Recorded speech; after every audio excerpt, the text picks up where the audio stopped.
इसकी शुरुआत एक वायरल वीडियो से हुई।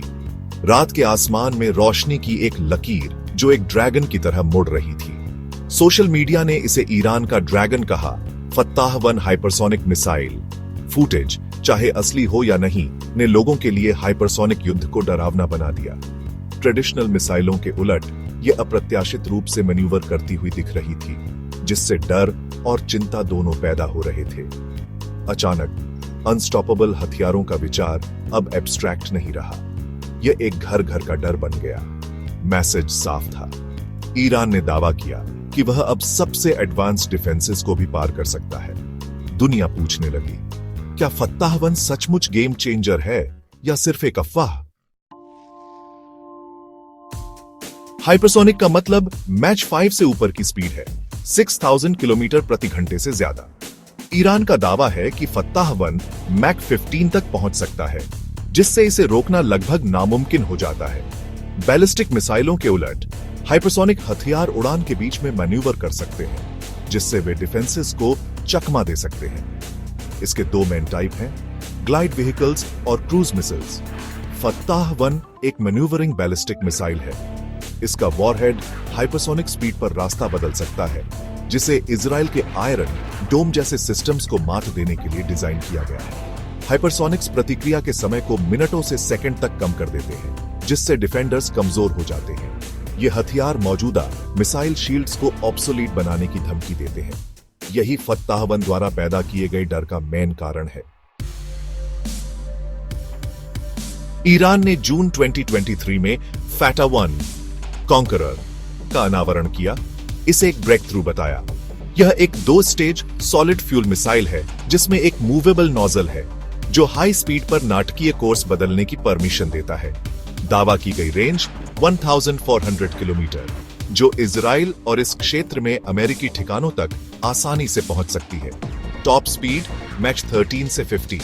अगर सच है तो दुनिया की सबसे तेज मिसाइलों में से एक। इसका वॉरहेड बड़े नुकसान और सबसे अच्छे एयर डिफेंसेस से बचने के लिए डिजाइन किया गया है।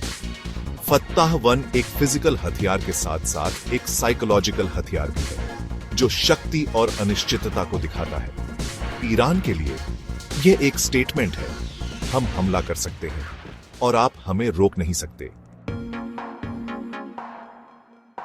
फत्ताह-1 के साथ ईरान रूस, चीन और अमेरिका के साथ हाइपरसोनिक क्लब में शामिल होने का दावा करता है।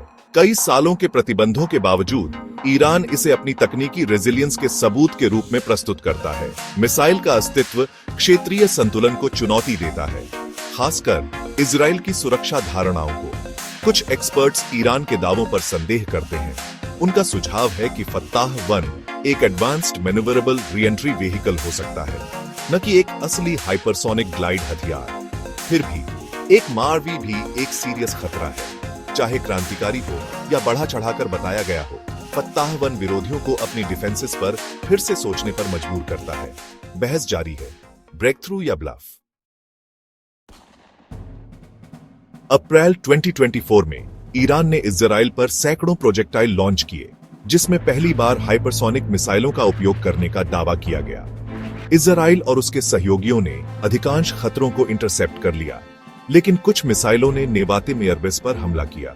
ईरान ने इसे एक जीत बताया, यह साबित करते हुए कि वह इजराइल की डिफेंसेस को भेद सकता है। इजराइल ने नुकसान को कम करके आंका, लेकिन किसी भी मिसाइल का अंदर तक पहुंचना महत्वपूर्ण था। एक्सपर्ट सहमत है, ईरान का मिसाइल प्रोग्राम अब एक असली खतरा है, न कि सिर्फ प्रोपेगेंडा। यह अभी भी अनकंफर्म है कि फत्ताह-1 का उपयोग किया गया था या नहीं, लेकिन हमले ने ईरान की सबसे अच्छी एयर डिफेंस सिस्टम्स को भी चुनौती देने की बढ़ती क्षमता को दिखाया। ड्रैगन ने अपने दांत दिखा दिए थे। क्या फत्ताह-1 एक असली हाइपरसोनिक ड्रैगन है या सिर्फ एक कागज का शेर? ईरान की मिसाइल एडवांसेस असली हैं, लेकिन मैच 15 मैन्यूवरेबिलिटी के बारे में संदेह बना हुआ है। यह एक हाईली एडवांस्ड मारवी हो सकता है, जिसे साइकोलॉजिकल प्रभाव के लिए फिर से ब्रांड किया गया है। फिर भी यह एक खतरनाक हथियार है जो पहले से ही मिलिट्री कैलकुलेशंस को बदल रहा है। इसका अस्तित्व एक नई आर्म्स रेस को बढ़ावा दे रहा है और नेक्स्ट जनरेशन डिफेंसेस में इन्वेस्टमेंट को मजबूर कर रहा है। हाइपरसोनिक्स डिसीजन टाइम्स को कम करते हैं और मिसकैलकुलेशन के जोखिम को बढ़ाते हैं। फत्ताह 1 एक रिमाइंडर है, युद्ध की प्रकृति इवॉल्व हो रही है और खतरे भी। क्या हम सुरक्षा बना रहे हैं या सिर्फ विनाश के तेज रास्ते?